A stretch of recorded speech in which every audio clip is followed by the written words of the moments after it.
Hello students, I am Vishal Sinha and welcome to my channel Vishal Sinha education. जैसा कि thumbnail देखकर आपको पता ही चल गया होगा, यानी आपके लिए गुड न्यूज़ है। अब इस चैनल पे क्लास 11th और 12th की भी वीडियो मैं बनाने वाला हूँ। तो आज जो मैं स्टार्ट करने वाला हूँ क्लास 11th का जो फर्स्ट यूनिट है diversity in the living organisms. Diversity in the living organism के पहले समझ लेते हैं बायोलॉजी के बारे में। बायोलॉजी सब्जेक्ट, इसका नाम बायोलॉजी क्यों पड़ा? बायो का मतलब लिविंग एंड लॉजी का मतलब स्टडी, यानी इस सब्जेक्ट में हम लिविंग ऑर्गेनिज्म के बारे में स्टडी करते हैं। साथ ही साथ ये जो चैप्टर स्टार्ट करने वाला हूँ मैं, इसमें आप बोर्ड और नीट दोनों की तैयारी साथ साथ कर सकते हो। मैं दोनों को एक साथ लेकर चलने वाला हूँ। तो जो फर्स्ट यूनिट है diversity in the living organism, यानी इस दुनिया में लिविंग ऑर्गेनिज्म की डाइवर्सिटी कितनी ज्यादा है, यानी इस दुनिया में अलग अलग तरीके के स्पेसीज, अलग अलग तरीके के ऑर्गेनिज्म पाए जाते हैं। और ये चैप्टर, ये यूनिट कुछ उन्हीं के बारे में बताता है हमें। तो जो इस यूनिट के अंदर टोटल 4 चैप्टर्स हैं। पहला जो चैप्टर है द लिविंग वर्ल्ड, दूसरा चैप्टर बायोलॉजिकल क्लासिफिकेशन, तीसरा chapter plant kingdom and fourth one is animal kingdom. इन चारों चैप्टर्स को हम एक एक करके कवर करेंगे। ये चारों चैप्टर्स काफी वेटेज रखते हैं नीट के लिए भी और बोर्ड के लिए भी। अब नेक्स्ट स्टार्ट करेंगे। जो फर्स्ट चैप्टर है हमारा the living world. The living world, इस चैप्टर में सबसे पहले जानेंगे हम कि जब भी हम किसी लिविंग ऑर्गेनिज्म को देखते हैं तो किस बिहाफ पे डिसाइड करते हैं कि वो लिविंग है या फिर नॉन लिविंग है। यानी उसके अंदर हम कुछ फीचर्स को देखते हैं, वो मूव कर रहा है, वो ग्रो कर रहा है, तो ऐसे कुछ फीचर्स होते हैं, उनके आधार पे ही हम जज कर पाते हैं कि वो ऑर्गेनिज्म लिविंग है। यानी जो चीज हम सामने देख रहे हैं वो एक लिविंग ऑर्गेनिज्म या लिविंग कोई थिंग है। तो उनके फीचर्स को भी 2 पार्ट में डिवाइड किया मैंने। एक होता है डिफाइनिंग फीचर, दूसरा होता है जनरल फीचर। डिफाइनिंग फीचर यानी जो उस ऑर्गेनिज्म के फीचर्स को डिफाइन करे, उस ऑर्गेनिज्म के लाइफ को डिफाइन करे। तो डिफाइनिंग फीचर मैंने लिखा है फीचर्स विदाउट एक्सेप्शन, यानी इस फीचर में कोई भी एक्सेप्शन नहीं होता। जनरल फीचर में फीचर विथ एक्सेप्शन, यानी इस फीचर के अंदर एक्सेप्शंस होते हैं। तो सबसे पहले समझ लेते हैं इस डिफाइनिंग फीचर के अंदर 3 पार्ट हमको पढ़ना है। फर्स्ट है सेलुलर ऑर्गेनाइजेशन, दूसरा है मेटाबॉलिज्म और तीसरा है कॉन्सियसनेस। उसी तरीके से जनरल फीचर के अंदर growth, reproduction, homeostasis, presence of genetic material and movement, ये सब जनरल फीचर्स हैं। और एक एक करके इन्हीं सारे फीचर्स को देखेंगे और डिफाइन करेंगे। तो जनरल फीचर के अंदर जो फर्स्ट है हमारा सेलुलर ऑर्गेनाइजेशन। अब देखो, किसी भी ऑर्गेनिज्म को देखे, चाहे वो यूनिसेलुलर हो और या फिर मल्टी सेलुलर कॉम्प्लेक्स ऑर्गेनिज्म हो, हर ऑर्गेनिज्म कहीं ना कहीं सेल से ही बना हुआ होता है। 1 और more than 1 type of cells. तो सेलुलर ऑर्गेनाइजेशन में मैंने लिखा all the living organisms are made up of cells, यानी दुनिया में जितने भी लिविंग ऑर्गेनिजम्स हैं सारे के सारे सेल्स से बने हुए हैं, क्योंकि cells are the structural and functional unit of living organism. आपने पढ़ा होगा 10th 9th में कि सेल क्या है, structural and functional unit of life है। यानी कोई भी ऑर्गेनिज्म लिविंग नहीं हो सकता बिना सेल के। इसका एक एक्सेप्शन वायरस भी होता है। वायरस के पास सेल नहीं होता, तभी भी उसको लिविंग कह सकते हैं, लेकिन वो कंडीशनल लिविंग है। वायरस को हमेशा हम एक लिविंग ऑर्गेनिज्म नहीं कह सकते हैं, क्योंकि वायरस जब बॉडी के बाहर होता है तो उस टाइम नॉन लिविंग की तरह ही बिहेव करता है। बॉडी के अंदर एंटर होने के बाद लिविंग बनता है, इसलिए इसका कोई एक्सेप्शन नहीं है सेलुलर ऑर्गेनाइजेशन। तो इस डिफाइनिंग फीचर जो भी हम पढ़ेंगे इसका कोई एक्सेप्शन नहीं है। दूसरा मेटाबॉलिज्म।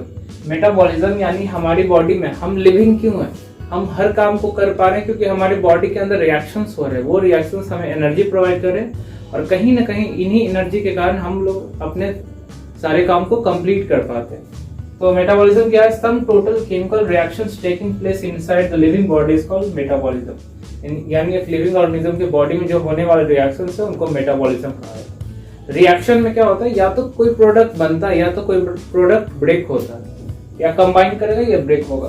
तो मेटाबॉलिज्म 2 टाइप ऑफ रिएक्शन से बना है। फर्स्ट है एनाबॉलिज्म, दूसरा है कैटाबॉलिज्म। एनाबॉलिज्म यानी सिंथेसिस प्रोसेस, यानी ऐसा प्रोसेस, ऐसा रिएक्शन जिसमें कुछ फॉर्म हो रहा है, जैसे फोटोसिंथेसिस। फोटोसिंथेसिस में क्या होता है, उसमें CO2 और वाटर कंबाइन होकर ग्लूकोज बनाता है, तो ये एक सिंथेसिस रिएक्शन है। कैटाबॉलिज्म का एग्जांपल ले सकते हैं, जैसे इसमें मैंने लिखा है ब्रेक डाउन, यानी रेस्पिरेशन इसका अच्छा एग्जांपल है। रेस्पिरेशन में क्या होता है, वही ग्लूकोज मॉलिक्यूल क्या होता है, ब्रेक होता है, ब्रेक होकर CO2 में रिलीज हो जाता है और एनर्जी रिलीज करता है। तो ये एक ब्रेक डाउन प्रोसेस है। तो ये कैटाबॉलिक रिएक्शंस होते हैं। तो बॉडी में हमारे एनाबॉलिक और कैटाबॉलिक रिएक्शंस होते रहते हैं और इन्हीं को एक साथ क्या कहा जाता है, मेटाबॉलिज्म। तीसरा है कॉन्शियसनेस। कॉन्शियसनेस क्या है? Ability to notice any change in the environment, यानी किसी ऑर्गेनिज्म के पास एबिलिटी हो, यानी वो किसी एनवायरनमेंट में चेंज के कारण रिस्पॉन्ड करे, तो इसको कॉन्शियसनेस कह सकते हैं। या फिर कह सकते हैं response to any stimulus. Stimulus का मतलब ही होता है चेंज। नोट है यहाँ, a person lying in coma are not called dead, यानी अगर एक पर्सन डेड कोमा में है तो उसको डेड नहीं कहा जाएगा, उसको जनरली ब्रेन डेड के नाम से जाना जाता है। ये एक एडिशनल नॉलेज था आपके लिए। दूसरा है, अब तक हमने पढ़ा डिफाइनिंग फीचर, अब है जनरल फीचर, यानी फीचर्स विथ एक्सेप्शन, यानी इन फीचर्स के अंदर कुछ एक्सेप्शन भी है। तो पहला था ग्रोथ। ग्रोथ का मतलब permanent increase in dry weight और बॉडी साइज, यानी किसी के बॉडी साइज में इंक्रीज हो जाना, इसी को ग्रोथ कहेंगे। या तो ऐसे भी कह सकते हैं growth occurs when anabolism greater than catabolism. अभी अभी मैंने बताया था कि मेटाबॉलिज्म दो रिएक्शन से मिलकर बनता है, एनाबॉलिज्म और catabolism.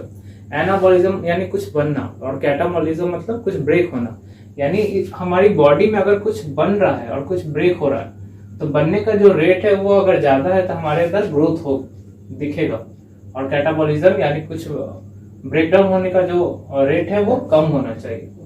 Next, we generally see increasing height of mountain, rusting of iron, etc. These are also growth but not show life, यानी ग्रोथ तो एक माउंटेन में भी हम लोग देखते हैं। रस्टिंग ऑफ आयरन यानी किसी लोहे में, किसी आयरन रॉड में अगर जंग लग रहा है तो वहां भी उसके वेट में इंक्रीज देखते हैं हम लोग, उसमें एक ग्रोथ देखते हैं हम लोग। तो लेकिन ये लाइफ को शो नहीं कर रहा है, इसीलिए ग्रोथ को जनरल फीचर के अंदर रखा गया। कुछ ऑर्डनरी पॉइंट्स है, growth in multi cellular organism is mainly due to cell division, यानी एक मल्टी सेलर ऑर्गेनिज्म में क्यों ग्रोथ होता है? सेल डिवीजन के कारण ही ग्रोथ होता है। हम लोग ग्रो क्यों कर पा रहे? क्योंकि हमारे सेल्स लगातार डिवाइड करते गए, इसलिए हम लोग ग्रो कर पा रहे। साथ ही साथ सेल इलोंगेशन, सेल इलोंगेशन के कारण भी हमारी बॉडी में ग्रोथ होती है। सेल इलोंगेशन यानी सेल का वॉल्यूम इंक्रीज होना। नेक्स्ट है, in unicellular organism cell division result in reproduction, लेकिन एक यूनिसेलर ऑर्गेनिज्म में अगर सेल डिवीजन होता है, सेल डिवाइड करता है, तो वो रिप्रोडक्शन है, क्योंकि वो सिंगल सेल का ऑर्गेनिज्म होता है, उसके अंदर डिवीजन होता है तो दो डॉटर सेल्स बनते हैं, तो उनका ये रिप्रोडक्शन का एक पार्ट है, जिसको बाइनरी फिजन के नाम से भी जाना जाता है। Hence cell division and reproduction are to be characters in an unicellular living organism, यानी एक यूनिसेलर लिविंग ऑर्गेनिज्म के अंदर रिप्रोडक्शन और सेल डिवीजन दोनों एक ही है, यानी दोनों क्या है? दोनों का मतलब एक ही है कि वो ऑर्गेनिज्म अपने आप को डबल कर पा रहा है, वो अपने आप को रिप्रोड्यूस कर पा रहा है।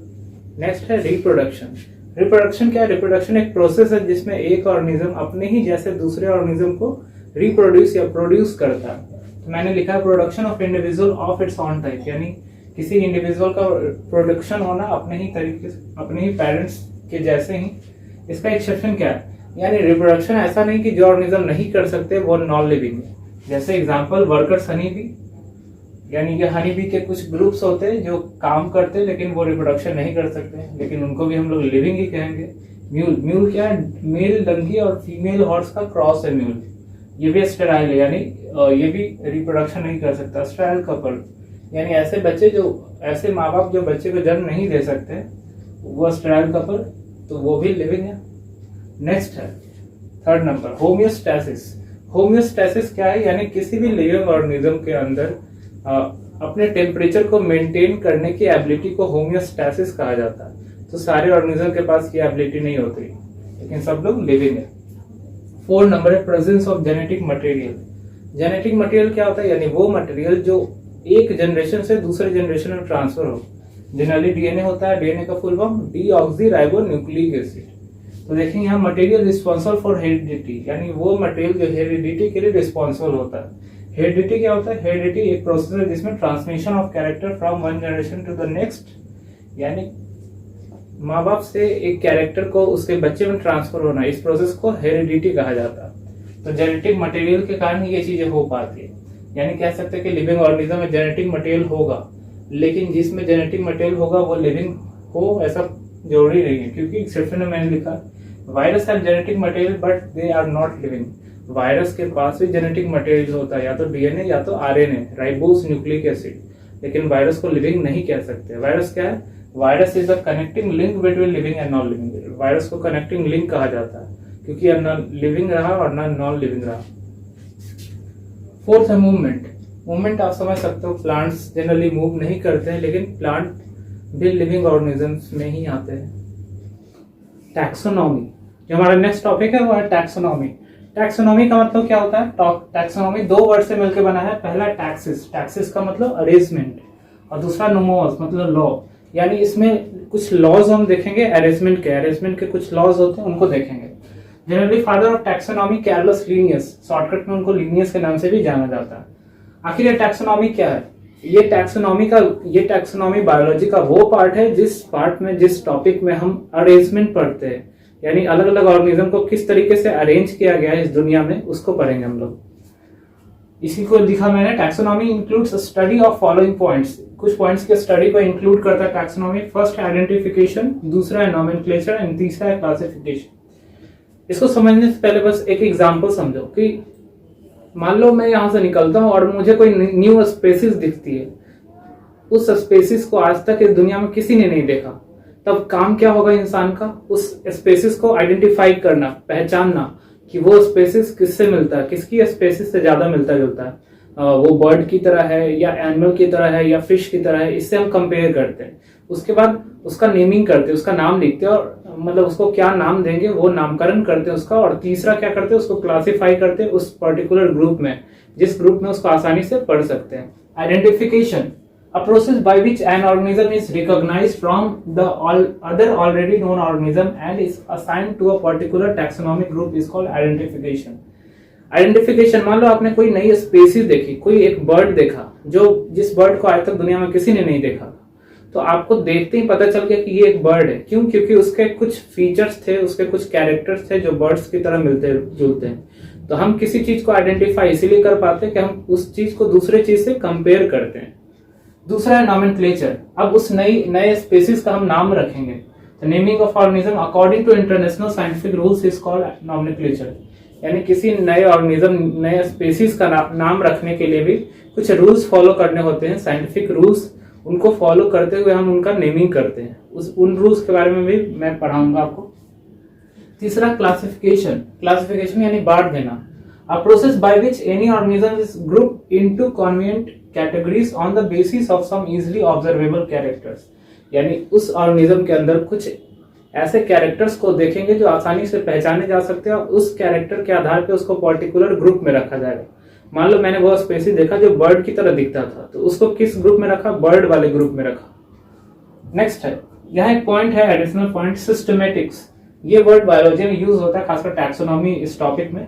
सिस्टमेटिक्स का मतलब होता है सिस्टमिक अरेंजमेंट ऑफ ऑर्गेनिज्म, यानी इन ऑर्गेनिज्म का एक पर्टिकुलर अरेंजमेंट इस तरीके से अरेंज कर पाए हम ताकि आसानी से पढ़ पाए। सोचो ऐसा, इस दुनिया में एनसीईआरटी के अकॉर्डिंग, एनसीईआरटी कहता है कि इस दुनिया में 1.7 to 1.8 million of species discovered हो चुकी है। एक्चुअली इससे ज्यादा, लेकिन अकॉर्डिंग टू एनसीईआरटी चलते हैं। यानी 17 लाख से 18 लाख स्पीसीज, इतने सारे टाइप्स के ऑर्गेनिज्म। नंबर नहीं मैं बोल रहा हूं, मैं ये टाइप बता रहा हूं आपको। अगर सारे ऑर्गेनिज्म का नाम हमको जानना है तो कितना समय लग जाएगा, कितने सारे बुक्स पढ़ने होंगे। लेकिन क्या होगा, इसको पर्टिकुलर ग्रुप में डाल देते हैं। जैसे ऐसे समझ लो, एक स्कूल में अलग अलग क्लासेस चलते हैं, अलग अलग क्लासरूम में। यानी क्लास 1 का बच्चा क्लास 1 में ही बैठा है, क्लास 2 का बच्चा क्लास 2 में बैठा है। तो उस बच्चे को देख के पहचाना जा सकता है कि ये क्लास 2 का बच्चा, ना कि क्लास 1 का बच्चा। तो ये ग्रुपिंग आसानी से पहचाना जा सकता है किसी को।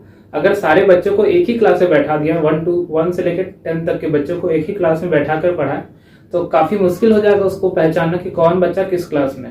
इसीलिए ग्रुपिंग हम हर जगह, दुनिया में हर जगह ग्रुपिंग करते हैं। इसीलिए systematics, it includes identification, nomenclature, classification and evolutionary relationship between organism. यानी ये तीनों टॉपिक को इंक्लूड करता है ये सिस्टमेटिक्स, साथ ही साथ इवोल्यूशनरी रिलेशनशिप, यानी कौन सा ऑर्गेनिज्म किस ऑर्गेनिज्म से ऑरिजिनेट हुआ होगा। जिस तरीके से हम लोग बोलते हैं कि हम लोग क्या है मंकी से, मंकी में इवोल्यूशन हुआ, उनके अंदर कुछ चेंजेस हुए तब जाकर इंसान बना। तो ये इवोल्यूशनरी रिलेशनशिप है हमारा और मंकी का। उसी तरीके से ये सिस्टमिक क्या करता है, इन तीनों टॉपिक्स और इवोल्यूशनरी रिलेशनशिप, इन सब को मिक्स करके अरेंजमेंट बताता है किसी भी ऑर्गेनिज्म का। टैक्सोनॉमी का जो फर्स्ट पार्ट था वो था आइडेंटिफिकेशन। आइडेंटिफिकेशन के बाद जो दूसरा पार्ट पढ़ेंगे वो था नोमेनक्लेचर यानी मैंने बताया था नेमिंग ऑफ ऑर्गेनिज्म, किसी ऑर्गेनिज्म का नाम रखना। तो किसी ऑर्गेनिज्म को दो तरीकों का नाम दिया जाता है, एक है ट्राइबल नेम या फिर कॉमन नेम के नाम से जानते हैं, दूसरा साइंटिफिक नेम या फिर बायोनॉमियल नोमेनक्लेचर के नाम से भी जाना जाता है। Tribal name given by common people, ये किसी भी इंसान के द्वारा दिया जाता है। यानी आपके शहर में, आपके गांव में किसी एक चीज को दूसरे नाम से भी जानते होगे, वहां थोड़ी दूर पे जाओगे तो उसी चीज को किसी और नाम से जाना जाता होगा, वो सब कॉमन नेम के अंदर आ जाएगा। Varies from place to place and language to language, यानी अलग अलग लैंग्वेज में अलग अलग या अलग अलग जगहों पे अलग अलग नाम से जाना जाता है। सम टाइम मिसलीडिंग, कभी कभी बहुत ज्यादा मिसलीडिंग यानी गलत फहमी के शिकार हो जाते हैं हम लोग, किसके कारण। दूसरा साइंटिफिक नेम या फिर बायनॉमियल नॉमेनक्लेचर, ये क्या जनरली गिवन बाय साइंटिस्ट, ज्यादातर ये साइंटिस्ट के द्वारा दिया जाता है। आप खुद से भी दे सकते हो, कुछ रूल्स हैं उनको फॉलो करके मैं बताऊंगा आगे। Same through out the world, यानी इस नाम को पूरी दुनिया जानेगी उसी नाम से। जैसे मैंगो का साइंटिफिक नेम होता है मैंजीफेरा इंडिका, मैंजीफेरा इंडिका, और ये दुनिया में कहीं भी जाओगे तो इसका साइंटिफिक नेम यही होगा, वो चेंज नहीं करेगा। लेकिन कॉमन नेम हर जगह अलग अलग नाम से जाना जाता है। इसका सबसे अच्छा एग्जांपल कॉमन नेम का ये मैंने लिखा है, devil fish, cuttlefish, crayfish, silverfish, starfish, basket fish, jellyfish and hagfish. Actually सब में फिश लगा हुआ है, लेकिन एक्चुअली इसमें कोई भी फिश नहीं है। इन सबको फॉल्स फिश कहा जाता है। एक ट्रिक से याद कर सकते हो, मैंने ऐसे याद किया था, डेविल कत्ल करे, सिल्वर स्टार, बास्केट में जेली, आगे आपको समझ लेना। तो ये ट्रिक से आप याद कर सकते हो। इसमें जो सिल्वर फिश है, सिल्वर फिश तो ये पानी में भी नहीं रहता, ये एक इंसेक्ट है जो कि हमारे बुक्स में या फिर किसी पुरानी चीजों में दिख जाता है, सिल्वर फिश। तो ऐसे ऐसे ये सब ऑक्टोपस, ऑक्टोपस भी एक फिश नहीं है जिसको डेविल फिश के नाम से जाना जाता है, ऑक्टोपस को। तो यही प्रॉब्लम है कॉमन नेम में, और यही अच्छी बात है साइंटिफिक नेम में। तो binomial system, binomial system propose by Carolus Linnaeus, यानी इसके फाउंडर कौन है इस सिस्टम के, कैर्लस लीनियस या फिर लीनियस भी कहते हैं इनको। The system is used for binomial nomenclature और साइंटिफिक नेम, यानी इस सिस्टम को किस लिए यूज किया जाता है, साइंटिफिक नेम के लिए, या फिर इसी को बायनॉमियल नॉमेनक्लेचर के नाम से भी जाना जाता था। किसी ऑर्गेनिज्म का ऐसा नेम जो throughout the world same ही रहे। तो इसके कुछ रूल्स एंड रेगुलेशन है, उनको आपको फॉलो करना होगा, तभी किसी ऑर्गेनिज्म का आप नाम रख सकते हो। फर्स्ट है scientific name is made up of 2 words. हमेशा किसी ऑर्गेनिज्म का साइंटिफिक नेम जो होता है वो 2 वर्ड से मिलकर बना होता है, 2 शब्दों से मिलकर बना होता है। The first word indicate the genus name या फिर जेनेरिक नेम, यानी जो पहला वर्ड है वो जीनस नेम या फिर generic name, and second word indicate species name या स्पीसीज एपिथेट, और जो सेकंड नेम है वो स्पीसीज नेम या स्पीसीज एपिथेट है। यानी कोई भी ऑर्गेनिज्म का जब भी साइंटिफिक नेम देखेंगे तो उसमें हम 2 वर्ड्स देखेंगे। पहला वर्ड क्या इंडिकेट करेगा, जीनस नेम या फिर जेनेरिक एपिथेट। जीनस नेम यानी उनका जीन्स, यानी वो किस जीन से रिलेटेड है। स्पेसीज, स्पेसीज नेम का मतलब, यानी स्पेसीज क्या होता है, स्पेसीज यानी ऑर्गेनिज्म के वो ग्रुप जिसमें एक दूसरे से वो रिप्रोडक्शन कर सकते हैं। उस ग्रुप का मेल उस ग्रुप का फीमेल से रिप्रोडक्शन कर सकता है, तो कहेंगे कि वो ऑर्गेनिज्म एक ही स्पेसीज से बिलोंग करता है। नेक्स्ट है genus name always start with capital letter and species name start with small letter. एक जीनस नेम हमेशा कैपिटल लेटर से स्टार्ट होता है और स्पीसीज नेम हमेशा स्मॉल लेटर से। नेक्स्ट है इटैलाइज्ड एंड लैटिनाइज्ड। आप कभी भी किसी बुक में साइंटिफिक नेम लिखा देखोगे तो उनका स्टाइल अलग होगा लिखने में, तो इस स्टाइल को इटैलाइज्ड कहते हैं, इटैलाइज्ड। एंड जो लैंग्वेज यूज किया जाता है, जैसे मैंगो का मैंजीफेरा इंडिका, ह्यूमन का होमो सैपियंस, ये अजीब टाइप के जो नेम है ये एक लैंग्वेज से लिए गए जिनको लैटिन लैंग्वेज कहा जाता है। लैटिन लैंग्वेज क्या होती है, यानी ये वो लैंग्वेज है, ये दुनिया की सबसे पुरानी लैंग्वेज है और इसको डेड लैंग्वेज के नाम से भी जाना जाता है। क्यों? क्योंकि इस लैंग्वेज को बहुत ही रेयरेस्ट लोग यूज करते हैं, तो इस लैंग्वेज में कोई भी सुधार या कोई भी चेंज नहीं हो सकता, इसलिए इस लैंग्वेज का यूज किया गया है साइंटिफिक नेम के लिए।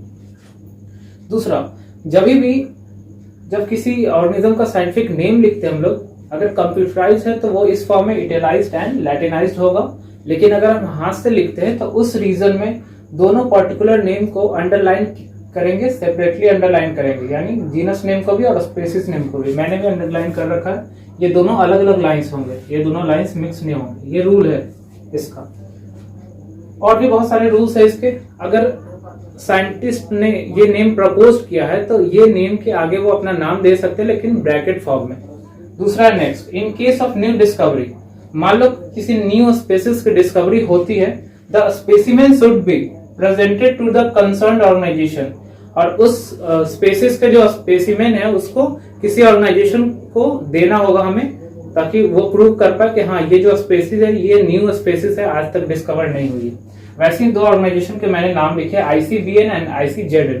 ICBN का मतलब होता है international code of botanical nomenclature और ICZN का international code of zoological nomenclature.